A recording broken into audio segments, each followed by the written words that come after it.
नाज़रीन, आपने कुश्ती तो देखी होगी। कुश्ती ताकत के मुजाहरे का एक खेल है। दुनिया में 3 तरह की कुश्तियाँ राइज हैं। मैं साजिद भट्टी और आप देख रहे हैं हमारी सीरीज सियाहत आलम। और आज हम आपके लिए लेकर आ रहे हैं जापान के एक हैरत अंगेज़ खेल सूमो कुश्ती के बारे में एक इंतहाई मालूमाती और दिलचस्प वीडियो। इस वीडियो में हम जानेंगे कि सूमो कुश्ती का आगाज़ कब हुआ, सूमो मुकद्दस कुश्ती क्यों कहलाती है, सूमो पहलवान मोटे क्यों होते हैं, सूमो पहलवानों का लाइफस्टाइल क्या है, सूमो पहलवान लड़ाई के अखाड़े में नमक क्यों फेंकते हैं, लड़ाई से पहले सूमो पहलवान तालियां क्यों बजाते हैं, सूमो पहलवानों को गाड़ी चलाने की इजाज़त क्यों नहीं होती, सूमो कुश्ती के कवानीन क्या हैं और जवानी की उम्र में ही सूमो पहलवान रिटायर क्यों हो जाते हैं। अगर ये वीडियो आपको पसंद आ रही है तो इसको लाइक कीजिए, शेयर कीजिए और मज़ीद मालूमाती वीडियोस हासिल करने के लिए चैनल को सब्सक्राइब कर लीजिए और बेल आइकन को दबाइए। नाज़रीन, आपने जापान का नाम तो सुना होगा। हज़ारों साल कदीम तारीख रखने वाला जापान दुनिया में बहुत से हवालों से पहचाना जाता है। जापान की पहचान यहाँ के खाने, जदीद टेक्नोलॉजी और सूमो कुश्ती हैं। सूमो का मतलब है हमला करना। सूमो कुश्ती जापान का कौमी खेल है। सूमो कुश्ती में 2 इंतहाई मोटे पहलवान एक दूसरे के मद्दे मुकाबल होते हैं। सूमो कुश्ती इब्तदाई तौर पर एक मजहबी खेल था। 300 कबल मसीह के ज़माने में शिंतो मज़हब के मानने वालों ने इस खेल का आगाज़ किया। शिंतो मज़हब जापान का एक कदीम और नुमायां मज़हब है। इब्तदाई ज़माने में शिंतो मज़हब के मानने वालों का ख्याल था कि इस कुश्ती की वजह से उनके देवता खुश होते हैं, इसीलिए ये कुश्तियाँ पूजा घाट या माबद के करीब मुनक्कद की जाती थीं। आज के जदीद दौर में भी सूमो कुश्ती के दौरान उनका मजहबी रंग दिखाई देता है। छोटे पहलवानों को लोग अपने घरों में बुलाते हैं ताकि बुरी ताकतें निकाली जा सकें। इस तकरीब को सेटसुबाना कहा जाता है। इस तकरीब में पहलवान ऊंची आवाज़ में चिल्लाते हैं, घर के अंदर मुख्तलिफ फलियों के बीज फेंके जाते हैं और मखसूस मंत्र भी पढ़े जाते हैं जिसे खुशकिस्मती का जरिया माना जाता है। तारीख में सूमो कुश्ती के बारे में पहला जिक्र यायुई दौर में मिलता है, जब शहनशाह सुइनेन ने पहलवान नोमी नोसुकिनी और ताइमा नोकिहाया के दरमियान 29 कबल मसीह में मुकाबला करवाया। यह कुश्ती नोमी सुकियानी ने जीत ली। 8वीं सदी ईस्वी में इस कुश्ती को मजीद फ़रोग मिला। सूमो कुश्ती की बुनियादी तौर पर 2 इकसाम हैं, एक जासूजी सूमो और दूसरी कांजिन सूमो। जासूजी सूमो अवामी मुकामात पर मुनक्कद की जाती थी, जबकि कांजिन सूमो सिर्फ मजहबी मुकद्दस मुकामात पर होती और इसका मकसद चंदा जमा करना होता था। उस वक़्त तक इस खेल की बाकायदा कोई कवानीन और ज़ाब्ते नहीं बने थे, इसलिए खेल के दौरान बहुत ज़्यादा अमवात होती थी। सन 1681 में पहली मरतबा इस खेल को मुकामी मुकाबलों में शामिल किया गया, जबकि 1684 में इसके टूर्नामेंट्स का आगाज़ हुआ। सूमो पहलवान की ज़िंदगी बिल्कुल आज़ाद नहीं, बल्कि इसको बहुत सी पाबंदियों का सामना करना पड़ता है। आइए अब जानते हैं कि सूमो पहलवान की ज़िंदगी कैसे गुजरती है। सूमो पहलवान को रोज़ाना 2000 कैलोरीज खुराक लेना होती है। सूमो पहलवान को गाड़ी चलाने की इजाज़त नहीं होती, जिसका मकसद इसको सख्त जान बनाना होता है। सूमो पहलवान सिर्फ 2 वक्त खाना खाते हैं, यानी दोपहर और रात का खाना। सूमो पहलवान सर के बाल नहीं काट सकते क्योंकि इसको नहुसत समझा जाता है। खेल से कबल एक ख़ास किस्म के तेल के मुरक्कब का इस्तेमाल किया जाता है और मखसूस अंदाज में सर के बालों को बांधना होता है।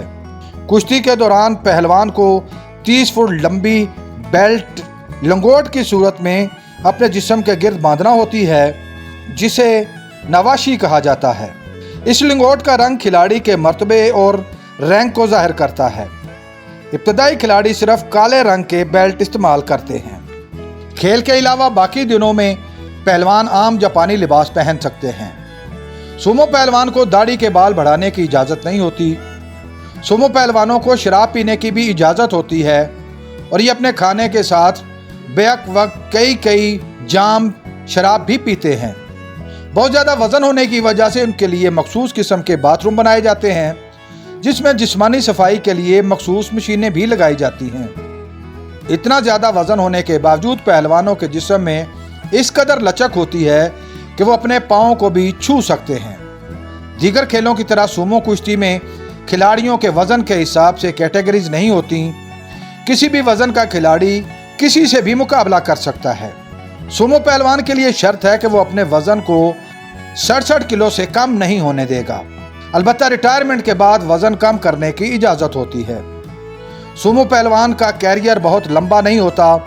اکثر پہلوان 35 سے 40 سال کی عمر میں کھیل سے ریٹائرمنٹ لے لیتے ہیں۔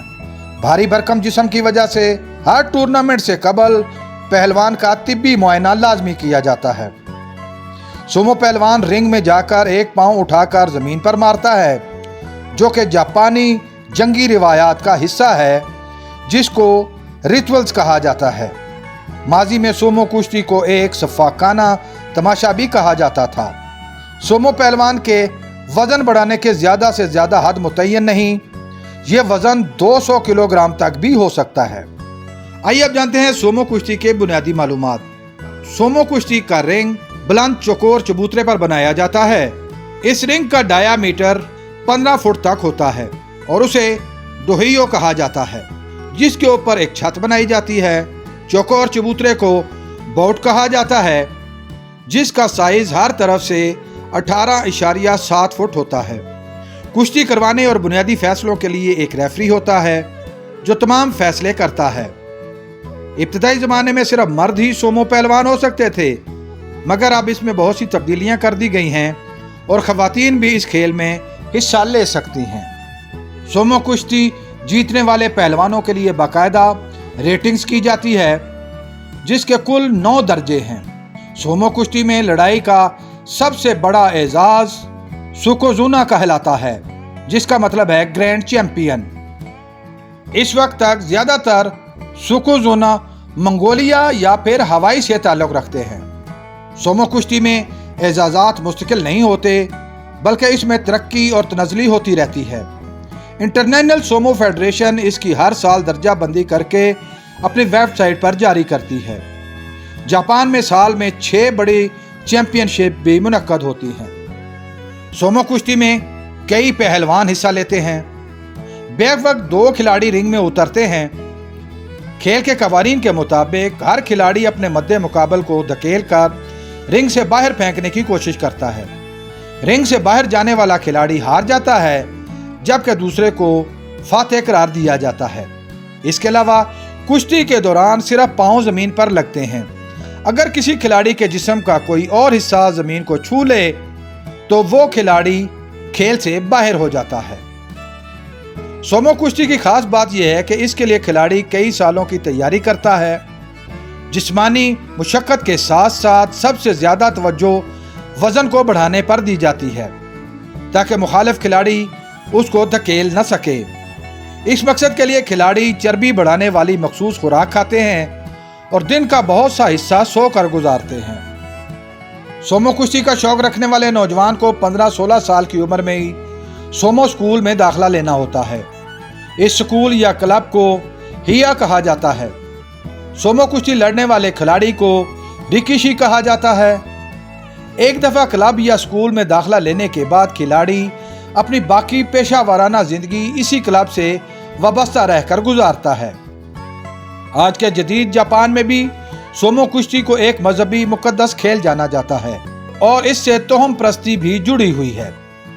سومو پہلوان رنگ میں جانے سے پہلے تالی بجاتے ہیں، جس کو بری طاقتوں سے نجات کا ذریعہ مانا جاتا ہے۔ اس کے علاوہ رنگ کے اندر اور رنگ کے ارد گرد نمک کا چھڑکاؤ کیا جاتا ہے۔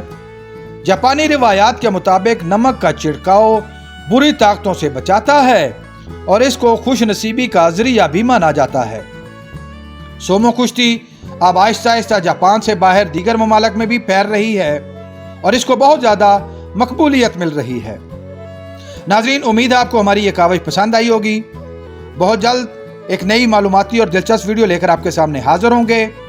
اگر آپ اس ویڈیو کے بارے میں اپنی کوئی رائے دینا چاہیں تو کمنٹ باکس کا استعمال کریں۔